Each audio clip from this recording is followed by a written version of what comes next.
नमस्ते सभी को, मैं हूं शिवानी। कभी कभी लिखते समय ऐसा लगता है कि ज़्यादा खोजबीन की, ज़्यादा पढ़ने लिखने की ज़रूरत नहीं पड़ेगी आपको, पर खोजबीन की, पढ़ने लिखने की ज़रूरत पड़ जाती है। और कुछ बातें ऐसी पता चलती हैं जिनको समझकर ऐसा लगता है कि ऐसा भी है क्या, ये तो पता होना चाहिए था। ऐसा ही एक शब्द है मनवंतर। मनवंतर जितना सुनने में थोड़ा कठिन सा, थोड़ा विकट सा लगता है, उतना है वो कठिन, क्योंकि जितने लंबे समय को आपको समझना पड़ता है मनवंतर को समझने के लिए, वह आप महसूस नहीं कर सकते उतना लंबा समय। उसे केवल आप ऐसे लिख सकते हैं गणित में। उसे फील करने के लिए, महसूस करने के लिए आपकी कल्पना शक्ति वाकई बहुत अच्छी होनी चाहिए।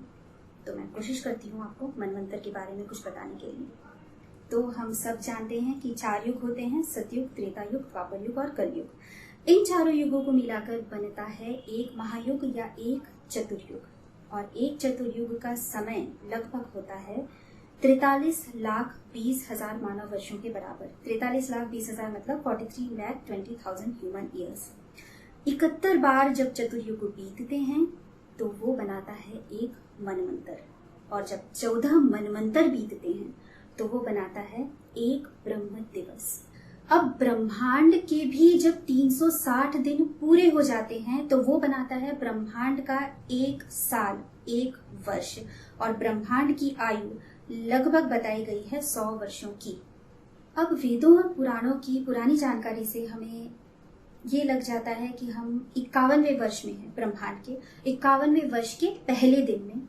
और उस पहले दिन के हम 7वें मनवंतर में हैं, और 7वें मनवंतर में भी 28वें चतुर्युग में है। और उस 28वें चतुर्युग का ये कलयुग चल रहा है। और हम जब फिर से पूरा गणित करते हैं तो ब्रह्मांड का जन्म लगभग हुआ है वेदों और पुराणों के अनुसार 1555 खरब वर्षों पहले। अब आज के वैज्ञानिकों के अनुसार ब्रह्मांड का जन्म लगभग 13 से 14 अरब साल पहले ही हुआ है। मतलब आप देख सकते हैं कि गणित में हजारों गुना का अंतर है। पर ये बात इतनी सीधी नहीं है। दरअसल चक्र बिल्कुल ऐसे सीधे नहीं चलते हैं कि एक ब्रह्म दिवस, उसके अंदर इतने मनवंतर, उसके अंदर इतने चतुर्युग, ऐसा नहीं है। ब्रह्म दिवस के अंदर कई कई लाखों करोड़ों मनवंतरों के चक्र चल सकते हैं। और हर एक मनवंतर के अंदर कई लाखों करोड़ों चतुर्युगों का समय चल सकता है। चक्र अलग अलग चल सकते हैं। मतलब ये चक्र सब बहुत ही बुरी तरह ऐसे उलझे हुए आपको मिलेंगे पूरे ब्रह्मांड में। तो यदि वैज्ञानिक तरीके से यदि हम देखते हैं तो हमारी जो आकाशगंगा है मिल्की वे, उसके बीच में कई लाख मनवंतरों का समय बीत चुका है। और हो सकता है यहाँ पर पृथ्वी पर केवल 1 साल ही बीता हो हमारे लिए।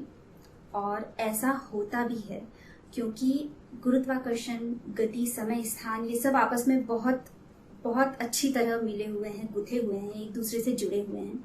जो हिंदू पौराणिक ग्रंथ हैं उनमें भी इसके उदाहरण मिलते हैं। जैसे रेवती की कहानी है, यदि आपको पता नहीं हो। बलराम जी की पत्नी थी रेवती, और उनके पिताजी उनको ब्रह्मलोक लेकर जाते हैं। कुछ समय ब्रह्मलोक में बीतने के बाद जब वो वापस दोनों पृथ्वी पर आते हैं तो उनको पता चलता है कि कई युगों का समय पृथ्वी पर बीत चुका है।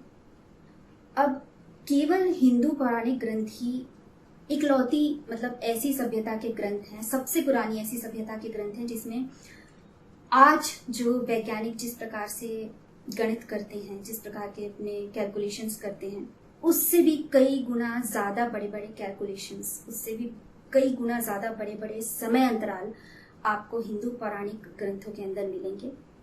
अब उस जमाने में उन लोगों को कैसे गुरुत्वाकर्षण में से समय का फेरबदल या गति से समय का फेरबदल, ये सब कैसे पता होता था। मनवंतर शब्द आया है विजयधारी कथा में। आने वाला जो 14वां भाग है यूट्यूब पर विजयधारी कथा का, उस भाग के बाद ये भाग शायद आखिरी होगा यूट्यूब पर मुझे इसे लिखने में बहुत मजा आया है। आशा करती हूँ आप लोगों को सुनने में भी उतना ही मजा आएगा।